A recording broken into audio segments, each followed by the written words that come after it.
बिस्मिल्लाहिर्रहमानिर्रहीम, अस्सलामुअलैकुम और मैं हूं आपकी मेजबान सुंबल सिया। नजर डालते हैं अब तक की अहम तरीन खबरों पर। म्यूनिसिपल कमिश्नर माजिद अली की ज़ेर निगरानी कोरंगी एंटी इंक्रोचमेंट का कशीमाबाद और क्रॉसिंग पर नाजायज तजावुज़ात के खिलाफ ऑपरेशन।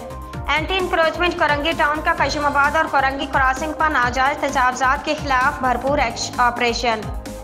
चेयरमैन को कोरंगी टाउन मोहम्मद रहीम शेख के अहकामात पर एंटी इंक्रोचमेंट का कोरंगी क्रॉसिंग पर नाजायज तजावुज़ात के खिलाफ भरपूर ऑपरेशन। ठेले पतहारे माफिया के खिलाफ operation. Municipal commissioner Majid Ali, director anti encroachment TMC Korangi Syed Sardar Ali की निगरानी में किया गया। इस मौका पर कोऑर्डिनेटर कोरंगी सर मोइजुद्दीन और दिगर भी मौजूद थे।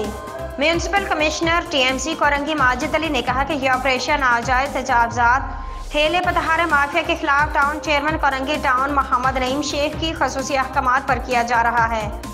उनका मजीद कहना था, चंद दिन पहले इन ठेले पतहारे माफिया को वार्निंग दी गई थी, इन ठेले पतहारों को यहाँ से हटाया जाए। आज इस वार्निंग के बाद उनके खिलाफ एंटी इंक्रोचमेंट टीएमसी कोरंगी की जानिब से भरपूर ऑपरेशन किया जा रहा है।